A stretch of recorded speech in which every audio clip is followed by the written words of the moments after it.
there. We're going to paint this today in the studio here in Kentucky. So let's get started.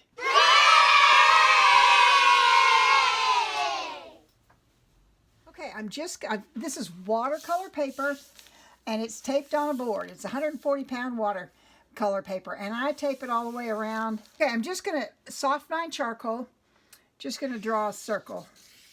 I don't care if it's perfect, doesn't have to be perfect. I have out a round brush. I've tapped it in the water, tapped it off on the paper towel. I've got cad yellow medium, cad red medium, hooker's green, ultramarine blue, lime green, and turquoise deep. You need a lot of different shades to give it depth. Okay, so we're gonna pull off some of this green. I never pick up the paint and just put it on the thing. I'm a mixer. Okay, so I'm adding some blue to my green paint. There we go. Now I'm just going to come along in here and put some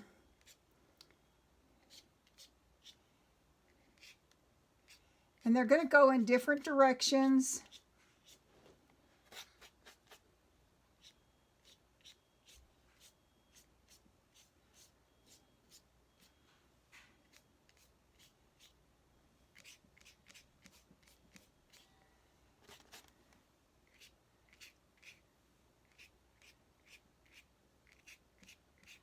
I'm just tapping, touching, and pulling. That's all I'm doing. If you work in one place too long, it kind of, you don't get a good distribution, I guess is what I'm trying to say. Not well, but I'm trying to say it. I'm just adding a little green to that. A little more blue. They need to go in, they need to cross each other. They need to go in different directions.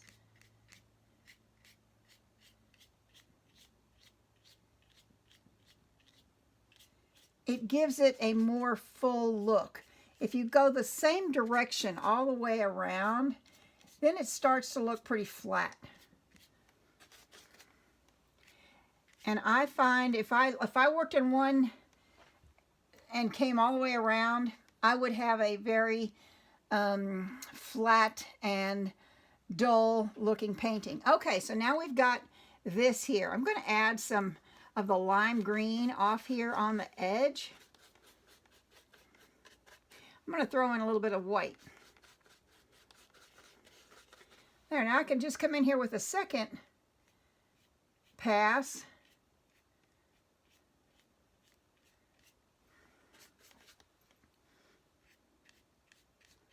This just gives it a more full look. Now, can you play around with this and make all your little needles and all of that? Sure you can. It'll take you about 5 times as long, and you're going to get frustrated about halfway through, but you can certainly do it. Okay, so I'm liking what I'm seeing there. Okay, I'm going to pick up some of this purple, some of the turquoise. I'm going to pull it over here. I'm going to add a little more green to that. I just keep playing around till I get a color that I think I'm going to like. Okay, so I'm going to come in here and put that in there. I'm looking for places that don't necessarily have too much.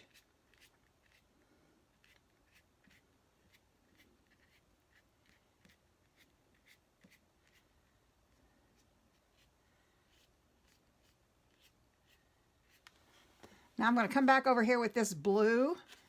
I'm just leaving it on my brush. It had green and blue in it. Just trying to give it some more depth. Now I'm going to come back here with this white and come out here Let's see what this does. Oh yeah. Look at how that changes the whole thing. And again, I'm moving around so I don't get a flat look.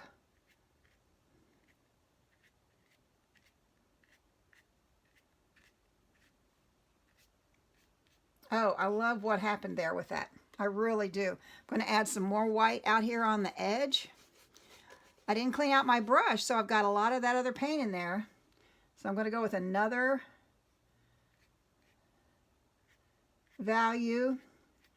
I've lost count of how many values we've used in this wreath.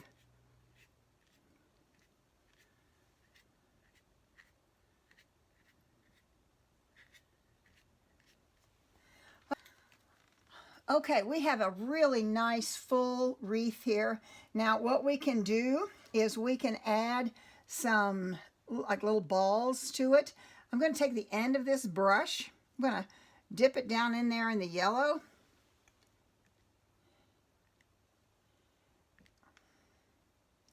I am making them about the same distance apart, but I'm certainly not measuring.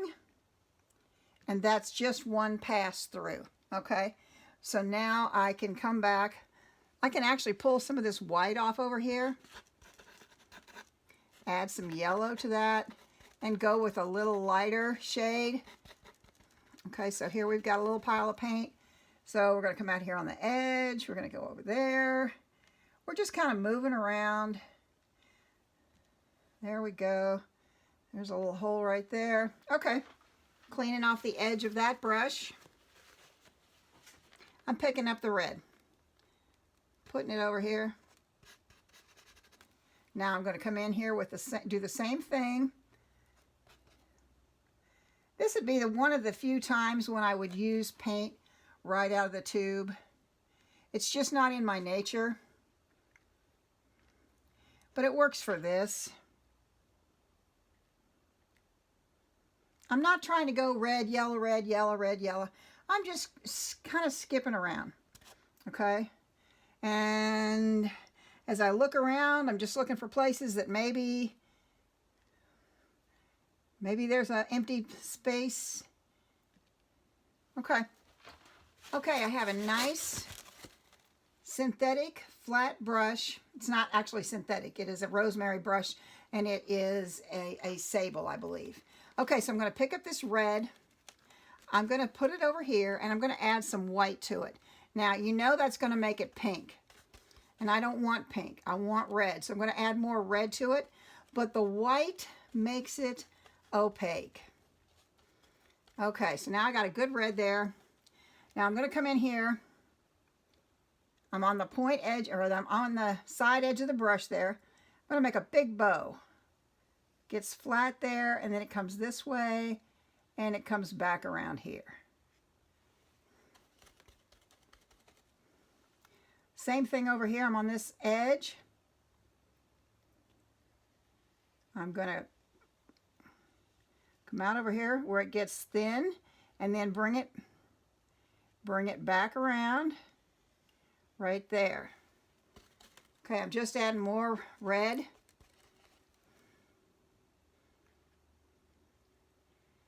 I'm putting in a streamer. Don't think about it too much. Don't work it to death. Here comes another one. He's going to go underneath the wreath and come out over here. Okay, I just think that's kind of fun. If, as a certified florist, I would have made at least one of these streamers go behind the wreath and come out on the other side. Okay, so now I want to take some of this blue. I'm over here with my red. I'm going to add some more red to that. Okay, we need a knot here in the middle, and it needs to be darker. There, okay. So now we have that.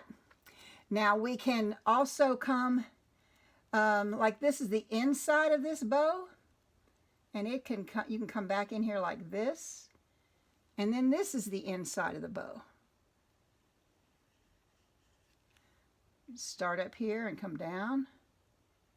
There we go. So now we have different values. Okay, I cleaned out my brush. I'm going to pull some more red paint over here. I'm going to add some white to that. Now I'm also going to add a little bit of this yellow. And I'm going to go back with some more red. Okay, so here we want it to, there. Same thing here. Now I can come back in here with some white, just a tiny bit, and add off here on the corner. Yes, it's going to pink it up. That's okay. What we're trying to do here is give it a little bit of a highlight right in here.